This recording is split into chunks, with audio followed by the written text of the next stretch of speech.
Rakas ystävä viereisessä maailmassa, kirjoitan sinulle tästä hiljaisesta illasta, kun sermentointilaitoksen ikkunoissa palaa vielä pehmeä valo. Meillä ruoka ei kasva pelloilla vaan kaupungeissa, ja sen reseptejä kutsutaan koodiksi, jotka elävät ihmisten käsissä kuin sävelmät.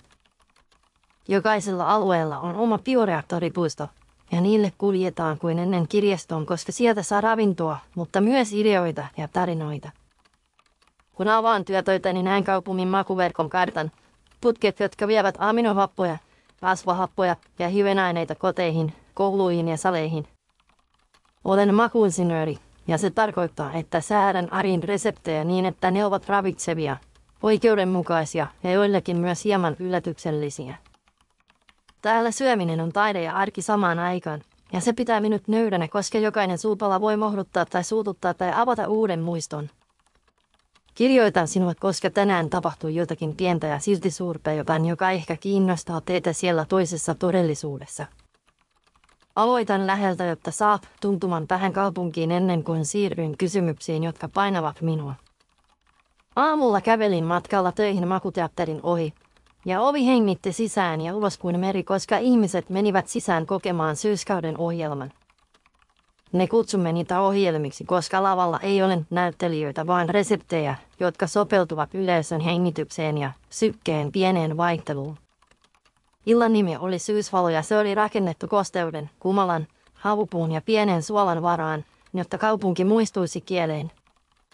Kun seisot salissa tunnet, ensin höyryn, joka on lämmin, mutta ei kuuma, ja sen seassa vaihtuvat tuhannet aromit kuin hidas tanssi.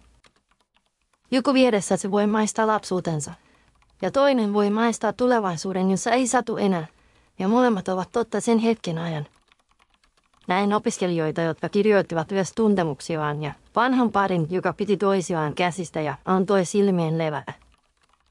Meidän ruokamme koostuu peruskomponenteista, jotka ovat puhtaita ja jäljitettäviä, mutta maku syntyy vasta reseptissä, joka on kuin nuottivihossa.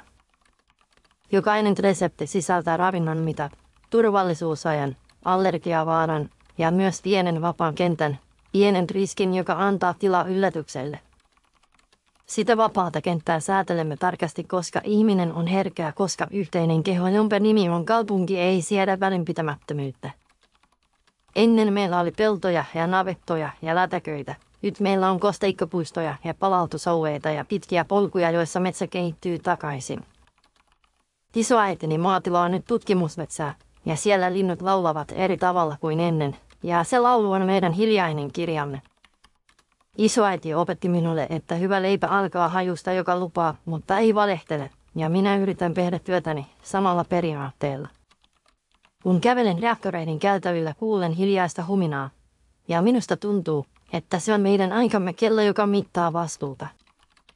Jos pysähdyn aivan lähelle ja lasken käteni terästouppaa vasten, tunnen pienen värinän, joka vastaa kaupungin rytmiä kuin sykekämmenessä. Makuverkko kulkee katojen alla ja seinien sisällä, ja se on yhtä tylsä ja yhtä välttämätön kuin vesi ja lämpö ja yhteinen kieli. Lapsille opetetaan ruokakoria jo varhain, ensin leikin kautta ja sitten varovaisina yrityksinä, jotka arvioidaan yhdessä opettajan ja terveyslutin kanssa. He oppivat rakentamaan päivällisen kuin laulun, ensin perusääni ja sitten harmonia ja lopuksi pieni hiljaisuus, jotta maku saa jäädä. Täällä on myös varjopuoli, jota ei voi lakaista sivuun, ja sen nimi on makujen yhdenmukaistuminen, koska sujuvuus tekee joskus meistä laiskoja. Kun jokainen voi saada hyvää ja turvallista, jotkut alkavat haluta vaarallista ja epätäydellistä vain siksi, että se tuntuu omalta. Ne kutsumme sitä mustasi keittiöksi ja se on liike, joka kokoontuu salaa kellareihin, ei näen vaan kapinan takia. He sekoittavat multoa ja sieniä ja vanhoja siemeniä ja kutsuvat sitä paluksi. Ja joskus se on kaunista ja joskus se on tyhmää, mutta aina se on inhimillistä. En tuomitse heitä enkä hyväksy kaikkia, ja sama lause pitää kai totta olemisen kasassa meidän kummankin maailman puolella. Tänään Makuteatterissa viritettiin uusi resepti, joka pyrki luomaan kuusimetsän aamunsarastuksen ja rannan sumun yhtä aikaa. Yleisö oli mukaan. Sydämet heiloivat rauhallisesti, ja dataseene näytti vihreän oikein koko ajan. Sitten nousi varoitus, koska järjestelmä havaitsi murto-osan verran allergiselle vaarallista pähkinäproteiinia, vaikka resepti ei sellaista sisältänyt. Salissa tuli samalla hetkellä hiljaista ja minä katsoin kollegaani, joka seisoi ohjauspöydän ääressä ja yritti nähdä vuoron paikan. Hälytys vaihtui keltaiseen ja pysyi siinä. Kukaan ei saanut oireita, mutta luottamus taipui kuin ohut oksa kovassa tuulessa. Hetken päästä näin ne syyn, joka oli oltu, mutta ymmärrettävä, ja minun sydämeni teki pienen kierroksen. Vierailija oli tuonut sisään oman kämmenreseptinsä pieneen kapillaarikiekkoon, ja se oli ohjelmoitu kääntämään karvas maku pehmeäksi manteliseksi vivahteeksi. Se on sinänsä sallittua tietyissä tapahtumissa, mutta ei julkisessa ohjelmassa, jossa kaikkien on pysyttävä yhteisessä turvarajassa.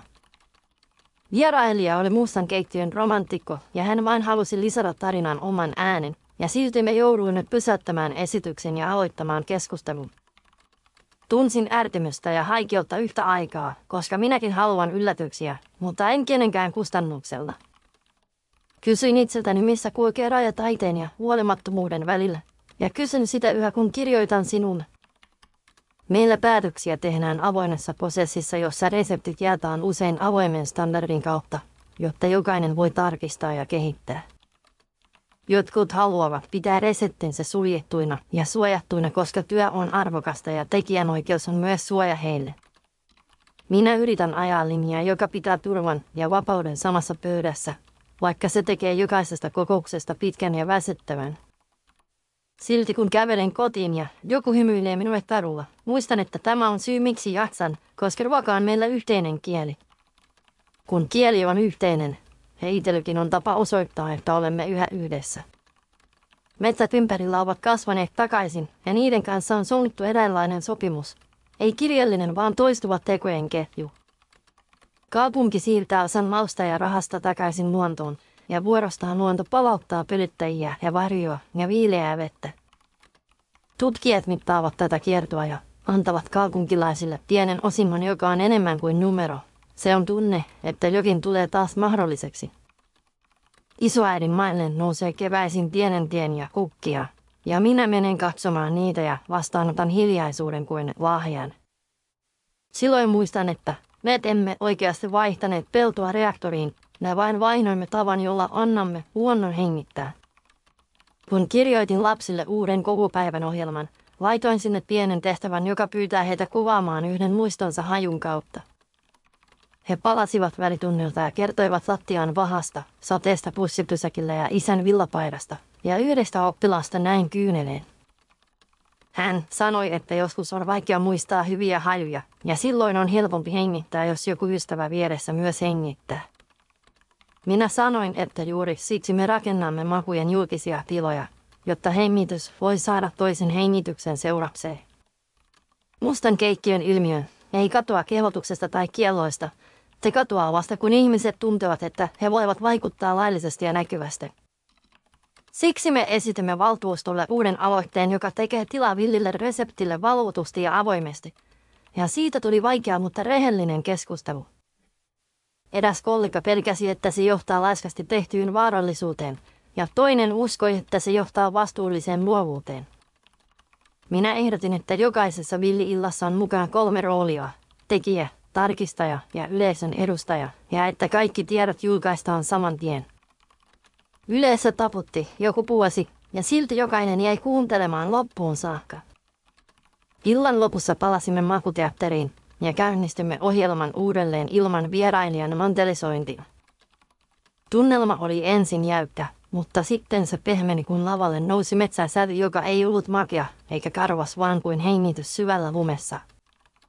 Yhdessä kohdassa ohjelma hiljeni tarkoituksella ja minä kuulin jonkun sanoman, että hän tunsi äitinsä keittiön, jonka kaapit olivat siniset. Silloin tajusin, että olemme saaneet takaisin luottamuksen juuri sillä tavalla kuin se pitää saada, hitaasti, yhdessä ja vailla pokaaleja. En usko, että tämä ratkaisee kaikki ristiriidat, mutta uskon, että tämä muistuttaa meitä siitä, mitä varten teemme tätä työtä. Kerroit aiemmin, että teillä monet yhä kylvävät ja niittävät ja että leipä on pitkä matka pellolta pöytään, ja minä kuuntelin sitä kunnianvoituksella. Meillä matka on lyhyt, mutta tarina on pitkä ja joskus lyhyt matka tekee ihmisestä kärsimättömän. Silloin pitää muistaa isoäidin oppi, jonka ydin oli odottaminen ja aistiminen ja ystävällisyys, ja se pätee myös reaktoreihin ja niiden koodiin. Onko teille koskaan hetki, jolloin ruoka ja muisto vaihtavat paikkaa, niin että muisto ruokkii enemmän kuin annos, ja annos vain johdattaa sinne? Täällä se hetki tapahtuu usein lavalla, mutta välillä se tapahtuu pussissa tai laiturilla tai yksin keittiössä, kun lyö on vasta alkamassa. Tänään sain viestin metsästä, joka on entinen teltomme, ja siinä Ratavin ilmoitti hienoisesta muutoksesta maaperän mikrobiomissa. Muutos korreloi viime kuukausien suosituintien reseptien kanssa, joita yhdistää pehmeys ja yhdenlainen vaniljainen loppu. Se ei ole vaarallista eikä surullista, mutta se on merkki, kuin pieni köhähdys, joka kertoo, että olemme ehkä toistaneet yhtä sävyä liikaa. Minä lähetin raportin ja ehdotin, että syksyn lopun ohjelmiin lisätään villin happamuuden kaari, joka on rujo, mutta rehellinen. Yksi päättäjä sanoi, että ihmiset pitävät mukavasta ja että vaikea maku voi karkottaa. Ja minä vastasin, että joskus pieni arpi tekee tarinasta muistettavan. Usein kysyn itseltäni, mitä vapaus on, kun puhumme ruoasta, joka on samaan aikaan yhteinen palvelu ja henkilökohtainen kokemus. Vastaan niin, että vapaus on mahdollisuus vaikuttaa ilman, että kukaan jää yksin kuormansa kanssa. Ja se on vaikea rakenne, mutta rakenteen arvoinen. Toinen kysymys on, mitä oikeus on, kun reseptiä pitää jakaa, muokata ja silti kunnioittaa tekijää. Ja siihen vastaan, että oikeus on palaute, joka jää elämään. Joskus pelkään, että sanat ovat kauniita ja teot liian hitaita. Ja silloin menen puistoon ja katson lintujen reittiä veden yllä. Siellä opin, että suunnan muuttaminen on mahdollista vielä silloinkin, kun vauhti on kova, jos muistaa hengittää yhdessä. Kerro minulle joskus, millaisia ovat teidän matkinanne aamun ensimmäisinä tunteina, kun kaikki on vasta käynnistymässä ja maailma on hetkellä auki. Täällä aamun ensimmäinen maku on höyry, joka muistuttaa leivästä, mutta ei väitä olevansa leipä, ja se on rehellinen alku. Lapset syövät koululla helpon ja hyvän, ja minä en sure sitä, mutta varaan heille viikon mittaan yhden vaikean maun, jotta sydän ei unohda jatkuvaa oppimista. Illalla kaupunkilaiset kokoontuvat teatteriin tai puistoon tai jonkun kotikeittiöön, ja he jakavat reseptejä kuin postikortteja. Haluaisin kertoa sinulle vielä yhdestä periaatteesta, joka auttaa minua, ja se on se, että maku on lupaus, jonka pitää kestää päivän yli. Jos lupaus kestää viikon, hyvä, ja jos se kestää vuoden, parempi, mutta tärkeintä on, että se kestää yhden ihmisen kokemuksen läpi ilman väsymystä. Siksi vältän muodikkaita temppuja, jotka palavat nopeasti, ja jätän tilaa sille, että ihminen voi tulla takaisin ja löytää lisää. Tämä on hitaampi tapa, mutta se jättää jäljen niin kuin polku, jonka moni on kulkenut ilman, että kukaan tallaa toista. Palataan vielä siihen hetkeen, kun hälytys nousi, koska siinä on oppi, jonka haluan tallettaa sinulle. Kun varoitus välähti, osa yleisöstä jähmettyi ja osa katsoi ympärilleen ja etsi katsella työntekijää, ja minä nostin käteni merkiksi, että kuulen. Pelko on luonnollinen ja tarpeellinen vieras, mutta sille pitää osoittaa tuoli eikä valta istua ohjauspöydälle. Kun kerroimme tilanteen, sali hengitti ulos ja sisään samaan tahtiin, ja ohjelma jatkui vasta kun oli yhteinen lupa jatkaa. Se oli pieni hetki, mutta se opetti minulle, että luottamus syntyy siitä, että kukaan ei kiirehdi muiden yli. Välillä mietin, millaisen kirjaston rakentaisimme, jos voisimme säilöä makuja, kuten säilömme kirjoja, ja ehkä se kirjasto on jo tässä. Jokainen resepti on sivu, ja jokainen ilta on luku, ja jokainen ihminen on lukija ja kirjoittaja yhtä aikaa. Joskus teatterissa joku pyytää takaisin lapsuutensa appelsiinin, ja joskus joku haluaa maistaa tulevaisuuden merilevän, joka ei vielä kasva missään. Ne ennen lupaa kaikkia, mutta me lupaamme yrittää yhdessä ja varmistaa, että yritys ei satuta ketään turvaan. On ohjullista tietää, että sama lupaus voi olla totta teilläkin, vaikka reitti on toinen. Kerroit viestissäsi aiemmin, että teillä on maan tuoksu, joka tarttuu kynsiin ja että se tuoksu tekee ihmisestä kärsivällisen, ja se oli kaunis. Meillä maan tuoksu asuu nyt kosteikoissa ja metsissä, ja minä käyn siellä hakemassa mielen tasaisen äänen, kun kaupungin humina käy liian kovaksi. Siellä opin, että ravinto on suhde eikä tavara ja että suhde tarvitsee aikaa ja vastavuoroisuutta. Tämä kuulostaa ehkä yksinkertaiselta, mutta yksinkertaiset asiat ovat usein niitä, joita on vaikein tehdä joka päivä. Ennen kuin lopetan, haluan kertoa sinulle pienen muiston, jonka säilytän taskussa siltä varalta, että epäilen kaikkea. Isoäiti paistoi joskus leipää vain itselleen, koska arki oli raskas, ja hän sanoi, että hyvän leivän pitää lohduttaa myös tekijää, eikä vain syöjää. Kun säädän reseptiä, joka tulee tuhansille, lausun sen lauseen ääneen ja kysyn, tuntuuko tämä myös tekijässä hyvältä. Jos vastaus on ei, palaan taaksepäin, enkä häpeä sitä, koska jokainen askel väärään suuntaan on kartta, johon voin piirtää uuden reitin. Palaan syysvalon iltaan vielä kerran, koska haluan antaa sinulle loppuun kuvan, joka jää, ja se on valo, joka laskeutui saliin kuin hidassaare. Valo pani jokaisen nauramaan ilman, että kukaan päätti niin, ja joku aloitti hiljaisen taputuksen, joka ei ollut juhla vaan kiitos. Kun ihmiset lähtivät ulos, ilma maistui puhtaalle ja minä tunsin, että tämä pieni maailma jaksaa vielä yhden yön ja sitten toisen. Ehkä se on totta myös siellä ja se riittää minulle tänään.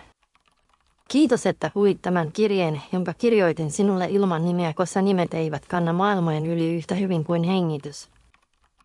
Lähetän sinulle pienen reseptin, joka ei ole kuurissa vaan ajassa, ja sen nimi on maltti, joka tekee kaikessa syvemmän.